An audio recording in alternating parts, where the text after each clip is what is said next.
विद्यार्थियों, स्वागत है आप सबका। तो हम लोग देख रहे थे 20 महत्वपूर्ण प्रश्न साहित्य से। तो आइए देखते हैं आज का पहला प्रश्न है।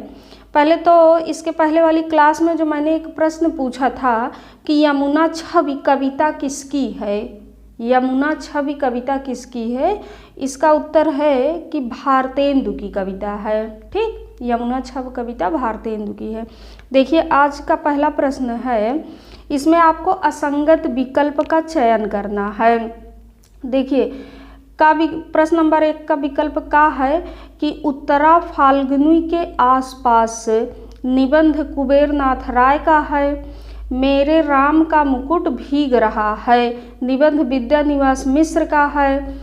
गा है समवत्सर निबंध अज्ञेय का है। घा विकल्प है तुलसी साहित्य के सामंत विरोधी मूल्य निबंध रामविलास शर्मा का है। इसमें आपको असंगत विकल्प का चयन करना है। बताइए, उत्तरा फाल्गुनी के आसपास कुबेरनाथ राय, मेरे राम का मुकुट भीग रहा है विद्यानिवास मिश्र, समवत्सर अज्ञेय, तुलसी साहित्य के सामंत विरोधी मूल्य रामविलास शर्मा। इसमें आपके सभी विकल्प सही हैं। ठीक, सभी विकल्प सही है। उत्तरा फाल्गुनी के आसपास कुबेरनाथ राय का है, मेरे राम का मुकुट भीग रहा है विद्यानिवास मिश्र का है, समवत्सर अज्ञेय का है, तुलसी साहित्य के सामंत विरोधी मूल्य ये रामविलास शर्मा का है। प्रश्न नंबर 2 में भी आपको असंगत युग्म का चयन करना है। भारत सौभाग्य नाटक अंबिका दत्त व्यास का है। चंद्रकला भानुकुमार नाटक राय देवी प्रसाद पूर्ण का है। चौपट चपेट नाटक किशोरीलाल गोस्वामी का है। भारत सौभाग्य बद्री नारायण चौधरी प्रेमघन। इसमें आपको सही असंगत युग्म का चयन करना है। भारत सौभाग्य अंबिका दत्त व्यास, चंद्रकला भानुकुमार राय देवी प्रसाद पूर्ण, चौपट चपेट किशोरीलाल गोस्वामी, भारत सौभाग्य बद्री नारायण चौधरी प्रेमघन। इसमें भी आपके सभी विकल्प सही हैं। ठीक, सभी विकल्प सही है। भारत सौभाग्य नाटक अंबिका दत्त व्यास का है। चंद्रकला भानुकुमार नाटक राय देवी प्रसाद पूर्ण का है। चौपट चपेट किशोरीलाल गोस्वामी का है। और भारत सौभाग्य बद्री नारायण चौधरी प्रेमघन का भी नाटक है ना। 1888 में इसका प्रकाशन हुआ था। इसके पहले वाली क्लास में आपको मिलेगा। प्रश्न नंबर 3 में भी असंगत युग्म का चयन करना है। गया यात्रा बालकृष्ण भट्ट, विलायत यात्रा प्रताप नारायण मिश्र, विलायत यात्रा प्रताप नारायण मिश्र, आत्मनिवेदन निबंध, ये दोनों यात्रा साहित्य है। आत्मनिवेदन निबंध महावीर प्रसाद द्विवेदी, करुणा निबंध आचार्य रामचंद्र शुक्ल। असंगत युग्म का चयन करना है। गया यात्रा बालकृष्ण भट्ट का है, विलायत यात्रा प्रताप नारायण मिश्र का है, आत्मनिवेदन महावीर प्रसाद द्विवेदी का है और करुणा निबंध आचार्य रामचंद्र शुक्ल का है। इसमें भी आपके सभी विकल्प सही हैं। इसमें भी आपके सभी विकल्प सही हैं। आत्मनिवेदन निबंध महावीर प्रसाद द्विवेदी का है और इसी के साथ में याद रखेंगे दंडदेव का आत्मनिवेदन, यह भी महावीर प्रसाद द्विवेदी का है। और इसी के साथ में याद रखेंगे कि आचार्य रामचंद्र शुक्ल ने महावीर प्रसाद द्विवेदी के निबंधों को बातों का संग्रह कहा है। क्या कहा है? बातों का संग्रह कहा है। आचार्य रामचंद्र शुक्ल ने महावीर प्रसाद द्विवेदी के निबंधों को बातों का संग्रह कहा है। और याद रखेंगे कि आचार्य महावीर प्रसाद द्विवेदी ने साहित्य को ज्ञान राशि का संचित कोश कहा है। महावीर प्रसाद द्विवेदी ने साहित्य को ज्ञान राशि का संचित कोश कहा है। और करुणा निबंध आचार्य रामचंद्र शुक्ल का है। भय, क्रोध, ईर्ष्या, घृणा, उत्साह, श्रद्धा और भक्ति, लज्जा और ग्लानि, लोभ और प्रीति, ये सभी निबंध आचार्य रामचंद्र शुक्ल के हैं। आचार्य रामचंद्र शुक्ल के चिंतामणि भाग 1 का संपादन तो आचार्य रामचंद्र शुक्ल ने ही किया था 1939 में, और चिंतामणि भाग 2 का संपादन विश्वनाथ प्रसाद मिश्र ने किया था। चिंतामणि भाग 2 का संपादन विश्वनाथ प्रसाद मिश्र ने किया था 1945 में, और चिंतामणि भाग 3 का संपादन नामवर सिंह ने 1983 में किया था। चिंतामणि भाग 3 का संपादन नामवर सिंह ने 1983 में किया था, और चिंतामणि भाग 4 का संपादन कुसुम चतुर्वेदी एवं ओम प्रकाश सिंह ने किया था। चिंतामणि भाग 4 का संपादन कुसुम चतुर्वेदी एवं ओम प्रकाश सिंह ने किया था। इनका निबंध करुणा ये चिंतामणि भाग 1 में ही संकलित है, और चिंतामणि भाग 1 में ही भाव या मनोविकार निबंध भी है, उत्साह, श्रद्धा और भक्ति है, लज्जा और ग्लानि है, करुणा भी इसी में है ना, और लोभ और प्रीत, घृणा, ईर्ष्या, भय। कविता क्या है इनका निबंध भी चिंतामणि भाग 1 में ही संकलित है।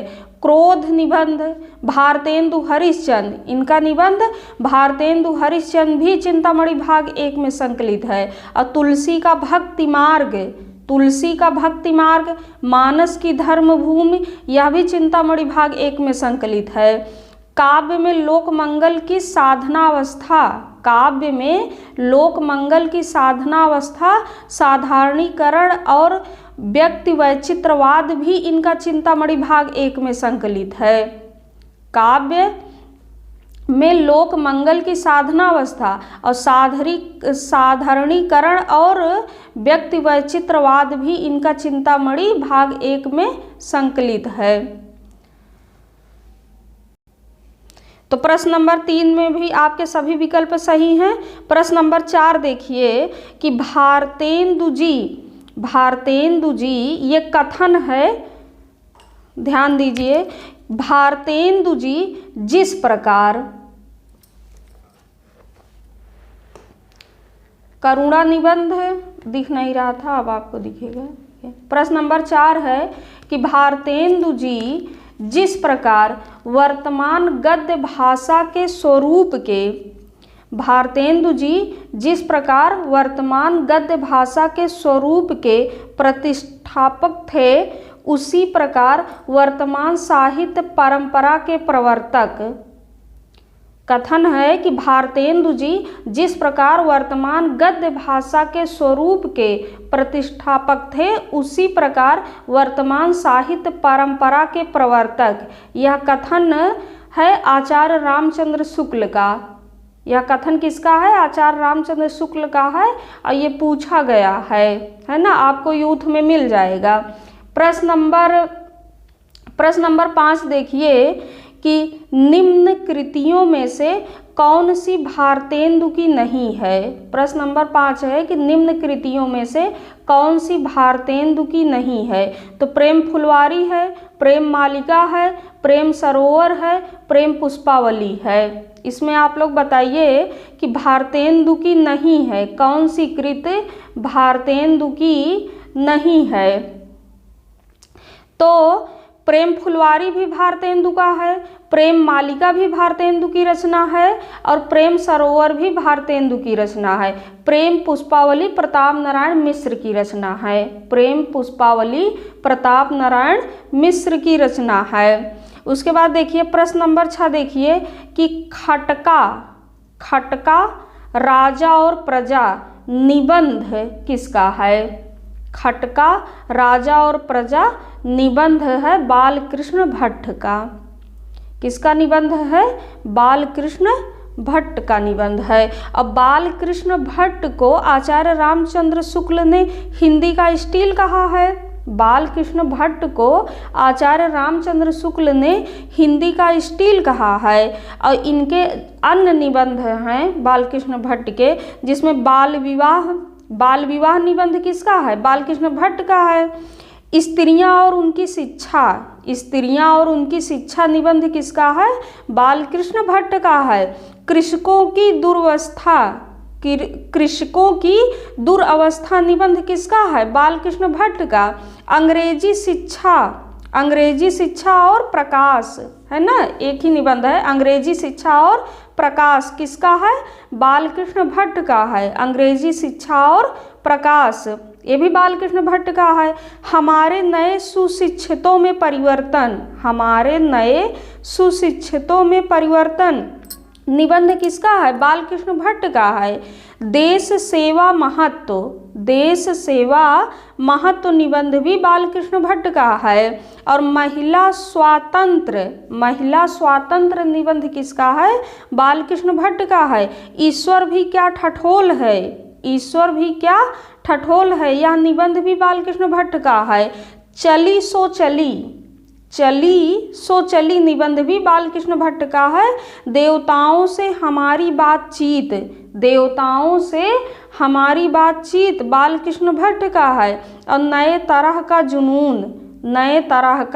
जुनून किसका है? बालकृष्ण भट्ट का है।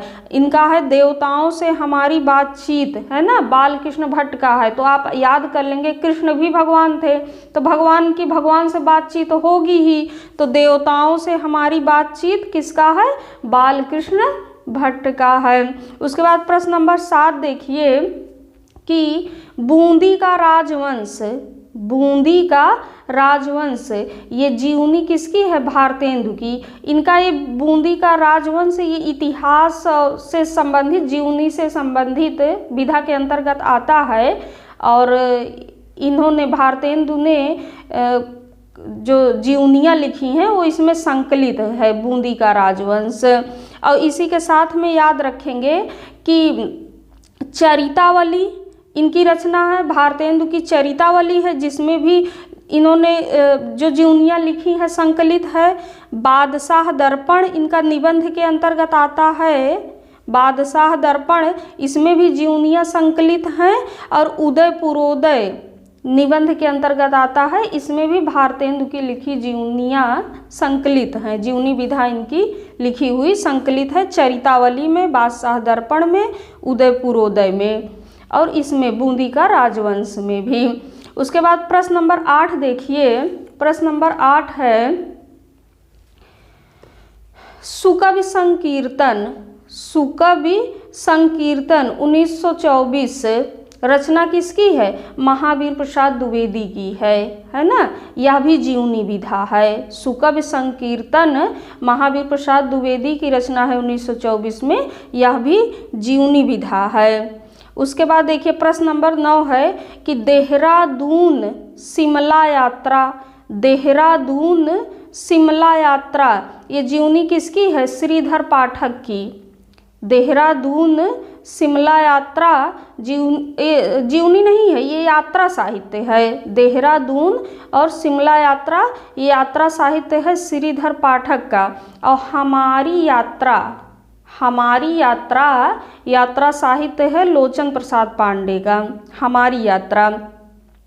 उसके बाद देखिए कि प्रश्न नंबर 10 है लंका यात्रा का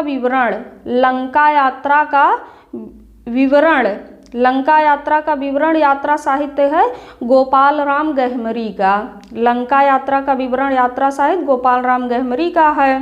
प्रश्न नंबर 11 देखिए कि अमेरिका दिग्दर्शन ये यात्रा साहित्य है स्वामी सत्यदेव परिव्राजक का है। यात्रा साहित्य किसका है? स्वामी सत्यदेव परिव्राजक का है। अमेरिका दिग्दर्शन 1911 में।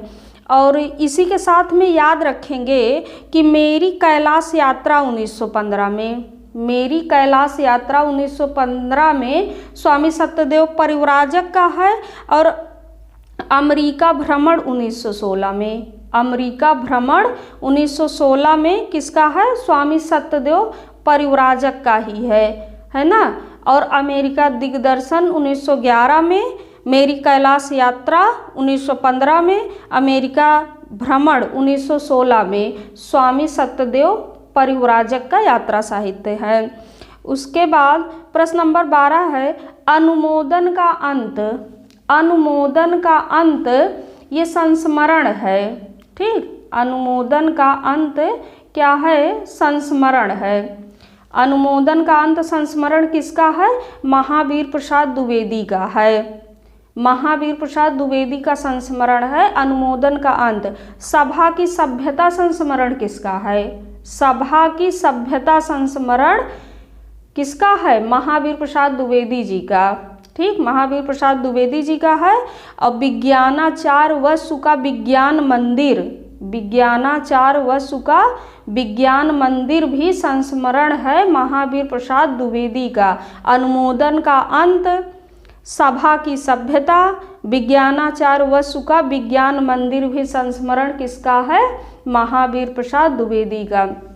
शिक्षा, शिक्षा रचना किसकी है? 1916 में शिक्षा रचना, यह भी महावीर प्रसाद द्विवेदी का है। ये शिक्षा से संबंधित, शिक्षा शास्त्र से संबंधित रचना है इनकी। शिक्षा 1916 में महावीर प्रसाद द्विवेदी का है। प्रश्न नंबर 14 है कि भारत के देशी राष्ट्र, भारत के देशी राष्ट्र, ये इतिहास ग्रंथ है संपूर्णानंद का। भारत के देशी राष्ट्र इतिहास ग्रंथ है संपूर्णानंद का। और ये सभी रचनाएं आपको नगेंद्र की बुक में मिल जाएंगी। नगेंद्र की बुक में आपको सभी रचनाएं मिल जाएंगी। आपको अगर कुछ लगे कि हाँ गलत है तो आप वहाँ से देख सकते हैं। और याद रखेंगे कि ज्योतिर्विनोद, ज्योतिर्विनोद विज्ञान से संबंधित ग्रंथ संपूर्णानंद का ही है ना। भारत के देशी राष्ट्र संपूर्णानंद का है, ज्योतिर्विनोद संपूर्णानंद का है।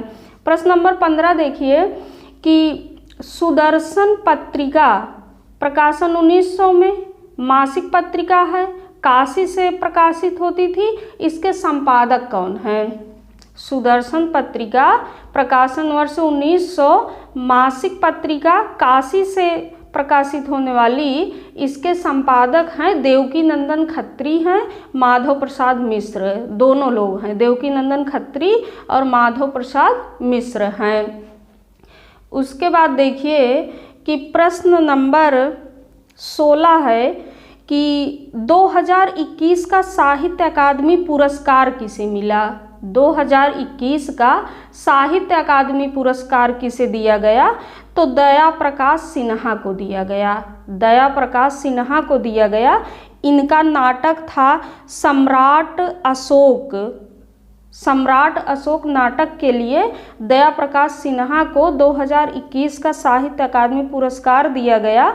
और इनका जो सम्राट अशोक नाटक है, इसमें इन्होंने सम्राट अशोक की तुलना औरंगजेब से की है, जिसके कारण ये विवादों में भी घिरे थे। जब इनको साहित्य अकादमी पुरस्कार मिला था तो उस समय ये विवादों में भी थे, क्योंकि इन्होंने सम्राट अशोक की तुलना औरंगजेब से की है अपनी रचना में। प्रश्न नंबर 17 है कि लोक और आलोक, लोक और आलोक 1957 में, आग का आईना 70 में, लोक और आलोक 1957 में, आग का आईना 70 में, रचना किसकी है? बताइए। लोक और आलोक 1957 में, आग का आईना 1970 में, केदारनाथ अग्रवाल का है। किसकी रचना है? केदारनाथ अग्रवाल की रचना है। और केदारनाथ अग्रवाल बालेंदु उपनाम से रचनाएं करते थे। किस उपनाम से रचनाएं करते थे? बालेंदु उपनाम से रचनाएं करते थे केदारनाथ अग्रवाल।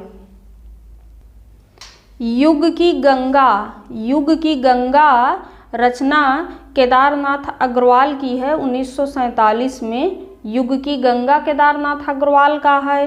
नींद के बादल केदारनाथ अग्रवाल का है, यह भी 1947 में है। और इनका फूल नहीं रंग बोलते हैं 1965 में केदारनाथ अग्रवाल का है।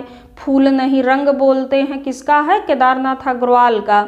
गुल मेहंदी, गुल मेहंदी किसका है? केदारनाथ अग्रवाल का है। पंख और पतवार, पंख और पतवार रचना किसकी है? केदारनाथ अग्रवाल की है।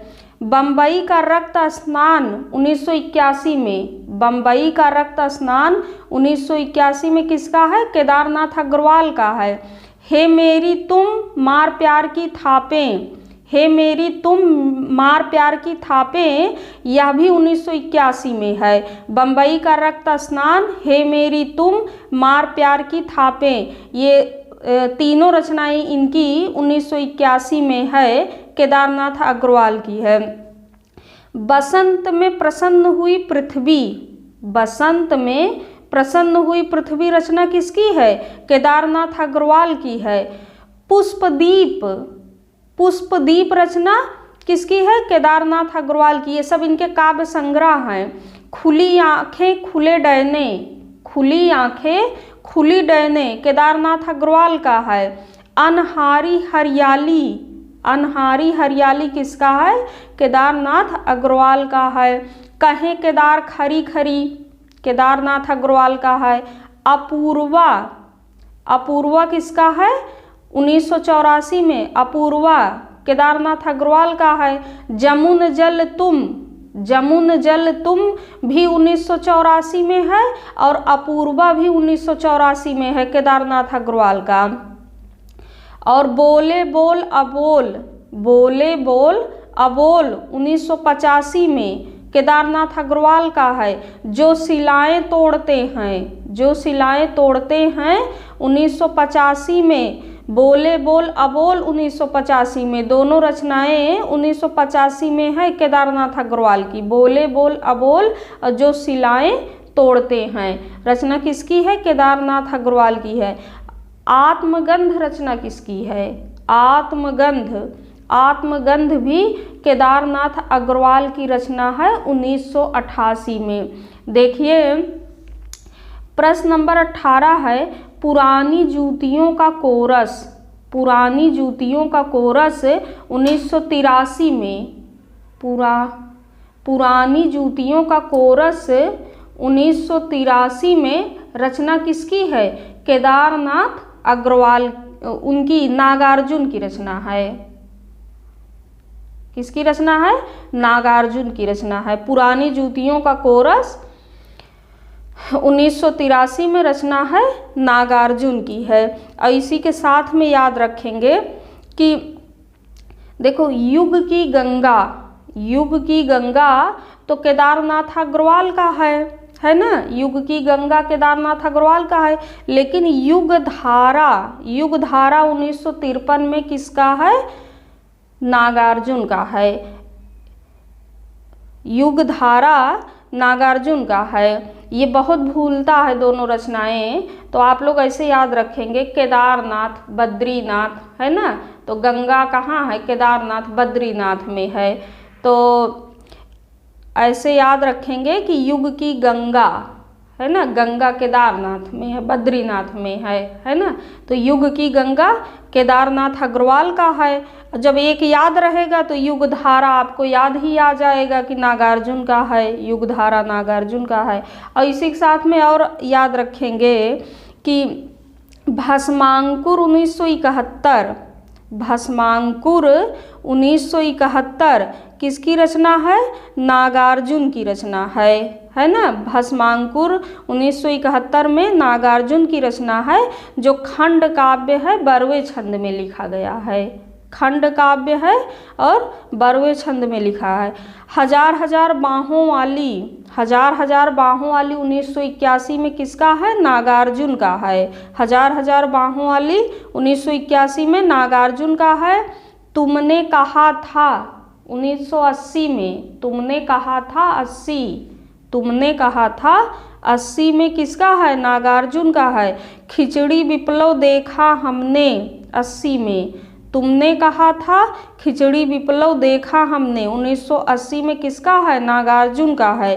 तुमने कहा था खिचड़ी विप्लव देखा हमने, खिचड़ी बन रही थी, तुमने कहा था इसलिए हमने देखा, है ना। ऐसे जोड़ लेंगे कि तुमने कहा था खिचड़ी विप्लव देखा हमने 1980 में, ये किसकी रचना है? नागार्जुन की रचना है। और याद रखेंगे कि सतरंगे पंखों वाली भी नागार्जुन का है। प्यासी पथराई आंखें भी नागार्जुन का है। तालाब की मछलियाँ, तालाब की मछलियाँ भी रचना किसकी है? नागार्जुन की है। और नागार्जुन को इनकी जो मैथिली भाषा में लिखी रचना है पत्रहीन नग्न गाछ के लिए इन्हें साहित्य अकादमी पुरस्कार मिला है ना। मैथिली भाषा में लिखी इनकी रचना पत्रहीन नग्न गाछ के लिए साहित्य अकादमी पुरस्कार मिला है और इसमें 52 कविताएं संकलित हैं। पत्रहीन नग्न गाछ में कितनी कविताएं संकलित हैं? 52 कविताएं संकलित हैं। देखिए प्रश्न नंबर 19 है, चल रही कुदाली। चल रही कुदाली रचना किसकी है? शिवमंगल सिंह सुमन की। चल रही कुदाली रचना है शिवमंगल सिंह सुमन की रचना है। और इसी के साथ में याद रखेंगे कविता है ये शिवमंगल सिंह सुमन की। इसी के साथ में याद रखेंगे कि गुनिया का यौवन कविता, गुनिया का यौवन कविता किसका है? कविता किसकी है? गुनिया का यौवन शिवमंगल सिंह सुमन का। और कलकत्ते का आकाल कविता, कलकत्ते का आकाल कविता शिवमंगल सिंह सुमन का है। प्रश्न नंबर 20 है कि दिगंत, दिगंत 1957 में, शब्द 1980 में, ये काव्य रचनाएं हैं त्रिलोचन की। दिगंत 1957 में, शब्द 1980 में, काव्य रचनाएं किसकी हैं? त्रिलोचन की हैं। और त्रिलोचन को ही अवध का किसान कवि कहा जाता है। त्रिलोचन को अवध का किसान कवि कहा जाता है। किसने कहा है? गजानन माधव मुक्तिबोध ने कहा है। त्रिलोचन को अवध का किसान कवि गजानन माधव मुक्तिबोध ने कहा है। त्रिलोचन की रचना है, काव्य रचना है धरती। धरती भी किसका है? त्रिलोचन का ही है। 1945 में धरती काव्य है त्रिलोचन का है। और याद रखेंगे कि ताप के ताए हुए दिन 1980 में, ताप के ताए हुए दिन 1980 में किसका है? त्रिलोचन का है। ताप के ताए हुए दिन 1980 में त्रिलोचन का है। आर्धान 1984 में, आर्धान 1984 में किसका है? त्रिलोचन का है। उस जनपद का कवि हूँ 1981 में, उस जनपद का कवि हूँ किसका है? त्रिलोचन का है।